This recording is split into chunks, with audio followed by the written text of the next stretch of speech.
ఈనాడు ప్రత్యేకంగా ప్రేమే ప్రథమ సువార్త వేదిక లేక ప్రేమే మన ప్రథమ సువార్త, లవ్ ద ఫస్ట్ ఇవాంజలైజేషన్ అన్నటువంటి అంశం గురించి ధ్యానం చేద్దాం. ప్రియమైనటువంటి సహోదరి సహోదరులారా, మన వ్యక్తిగత జీవితాలలో అనేకమైనటువంటి సంఘటనలు జరుగుతూ ఉంటాయి. అనేకమైనటువంటి విషయాలు మనకు తారసపడుతూ ఉంటాయి. లేక కొన్ని విషయాలు మనకు జీవితానికి కావలసినటువంటి పాఠాలు నేర్పుతూ ఉంటాయి. అందుకే అలాంటి అనుభవాలను, అలాంటి ఆలోచనని ఏమని పిలుస్తామంటే మన మార్గములకు దీపాలు అని చెప్పవచ్చు. గతంలో జరిగినటువంటి విషయాలు, ఆ విషయాల నుండి నేర్చుకున్నటువంటి అనుభవాలు మనకు వెలుతురు వలె సహాయం చేస్తాయి. They will really help us as the lights on our journey forward. అంటే మనం నడిచేటువంటి క్రమంలో గతము నుండి నేర్చుకున్నటువంటి అనుభవాలు, లేకుంటే మన జీవితంలో జరిగినటువంటి సంఘటనలు అవి వెలుగుగా, లేకుంటే వెలుగు దీపాలుగా మనకు సహకరిస్తాయి అన్నటువంటి విషయం చాలా గొప్పగా మనకు విదితమవుతుంది.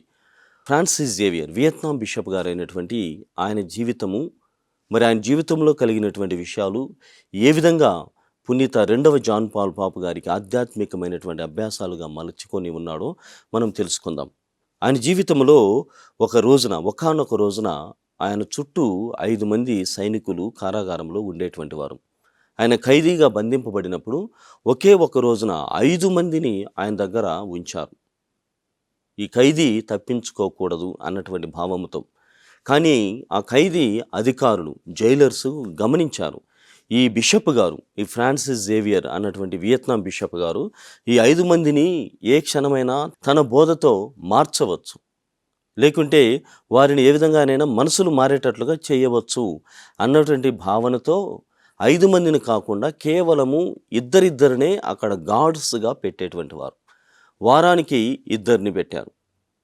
2 పెట్టి తర్వాత షిఫ్ట్స్ ప్రతి వారం కూడా ఇద్దరిద్దరుగా ఉండేటువంటి వారు.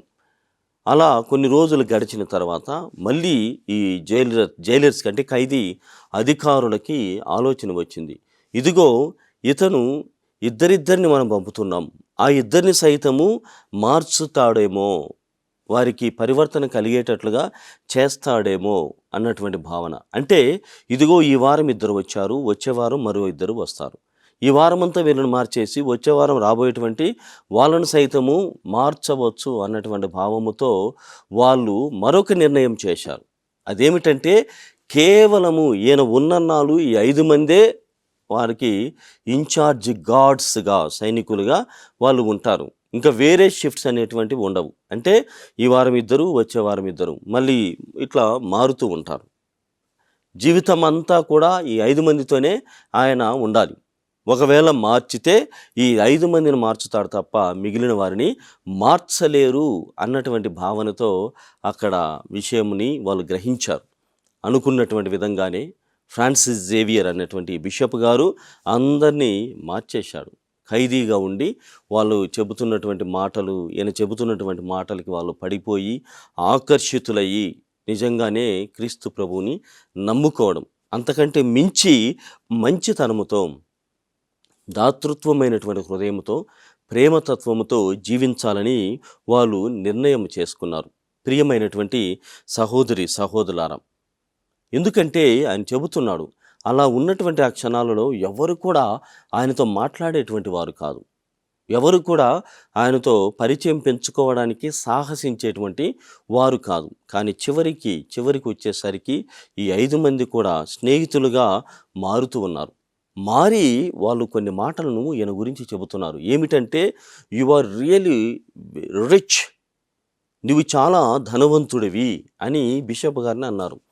బిషప్ గారు ఆశ్చర్యంగా అడుగుతున్నారు, ఏ విధంగా నేను ధనవంతుడిని, ఎలా నేను ధనవంతుడిని అవుతాను, మీరెందుకు ఆ మాటల్ని పలుకుతున్నారు అని తిరుగా ప్రశ్నించినప్పుడు వాళ్ళు చెబుతున్నాడు, క్రీస్తు ప్రేమ నీ దగ్గర ఉంది, క్రీస్తు ప్రేమ నీ దగ్గర ఉంది, ఆయన వలె నీవు మమ్మల్ని ప్రేమిస్తున్నావు, అందుకోసమే నీవు గొప్ప ధనవంతుడివి.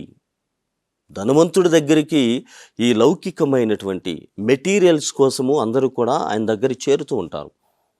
కానీ నీ చెంతకి మేమంతా వస్తున్నామంటే నువ్వు అంతకు మించినటువంటి ధనవంతుడువు. You are very rich. అంటే అంత గొప్ప ధనము ఉన్నటువంటి క్రీస్తు ప్రేమ అన్నటువంటి ధనము నీ దగ్గర ఉంది. క్రీస్తును నిట్ట నిలువున నీవు ధరించి ఉన్నావు. క్రీస్తు మాటల్ని నీవు పలుకుతూ ఉన్నావు. కావున నీవు గొప్పవాడవు, నీవు ధనవంతుడవు అని వాళ్ళు ఆయనకు చెప్తున్నప్పుడు అప్పుడు కొంచెము సంతోషపడి ఇలాంటి మాటలు నాకు ఆపాదించినప్పుడు ఇది దీనికోసమే కదా క్రీస్తు ప్రభువు నన్ను ఎన్నుకున్నది అన్నటువంటి భావముతో చిరునవ్వుతో నాటి నుండి ఖైదీగానే తన పనులను ఆయన చేస్తూ ముందుకు వెళ్ళాడు. అయితే ప్రియ సహోదరి సహోదరులారా, అప్పటి నుండి మంచి వాతావరణం. జైలర్స్కి తెలుసు చాలా కఠినమైనటువంటి పరీక్షలు అక్కడ ఉంటాయి. కానీ ఇక్కడ ఉన్నటువంటి ఈ 5 మంది గార్డ్స్ ఆయనను పెద్దగా పట్టించుకోకుండా, అంటే బిషప్ గారని, తర్వాత క్రీస్తు ప్రభువును ధరించినటువంటి వాడని, క్రీస్తు బోధలు చేస్తున్నాడని మనసులో పెట్టుకొని పైపైకి మాత్రమే వాళ్ళు స్ట్రిక్ట్గా ఉన్నట్లుగా వ్యవహరించేటువంటి వారు. ఆ విధంగా ప్రియ సహోదరి సహోదరులారా, నాటి నుండి వారి ఇరువురి మధ్య, బిషప్ గారి మధ్య మరియు ఇద్దరు గార్డ్స్, వారానికి వచ్చేటువంటి ఈ ఇద్దరు గార్డ్స్ మధ్య అనేకమైనటువంటి విషయాలు వాళ్ళు తర్కించుకునేటువంటి వారు, ఆలోచన చేసేటువంటి వారు. ముఖ్యంగా మన బిషప్ గారు ఫ్రాన్సిస్ జేవియర్ అనేటువంటి బిషప్ గారు వారితో తన విదేశీ పర్యటనల గురించి మాట్లాడేటువంటి వారు. ఆయన వియత్నాం బిషప్గా ఉన్నప్పుడు ఏ దేశాలను ఆయన పర్యటించారు. ఉదాహరణకు చెబుతున్నాడు, కెనడా, అమెరికా, జపాన్, ఫిలిప్పీన్స్, ఇవన్నీ కూడా నేను చేశాను. అది మాత్రమే కాదు, అక్కడి ప్రజల వ్యవహార శైలి, అక్కడి ప్రజల జీవన శైలిని తెలియజేసేటువంటి, జపాన్లో ఉన్న వాళ్ళు ఎలా ఉంటారు, ఫిలిప్పీన్స్లో ఎలాంటి ప్రజలు ఉంటారు, అమెరికా, కెనడాలో ఎలాంటి వాతావరణ పరిస్థితులు, వాళ్ళు ఎంత స్ట్రిక్ట్గా ఉంటారు, ఎంత పరిశుభ్రతను పాటిస్తారు, ఇవన్నీ కూడా వారితో చర్చించుకునేటువంటి వారు, మాట్లాడుకునేటువంటి వారు.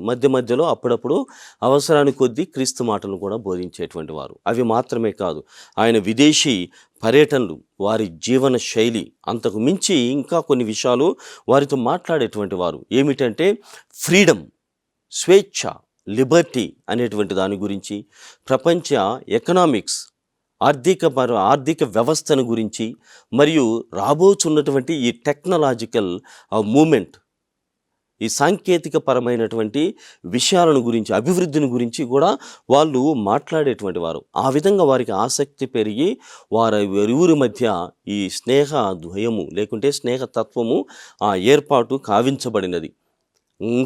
ఇంకా చాలా విషయాలు, అంటే ఇంకా దగ్గరగా వాళ్ళు పెరిగారు. గురు శిష్యుల స్నేహం నుండి గురు శిష్యుల బంధముకి వాళ్ళు ప్రయాణం చేస్తున్నారు. ఆ గురు శిష్యుల బంధము ఏ విధంగా ఉందంటే, తనకు ఇంగ్లీష్ వచ్చు మరియు ఫ్రెంచ్ భాష కూడా వచ్చు. ఈయనను మనం కాపాడడం ఏమిటి, ఈయనను బంధించడం ఏమిటి, ఆయన వదిలేసినా కానీ ఆయన ఎక్కడికి పోడు.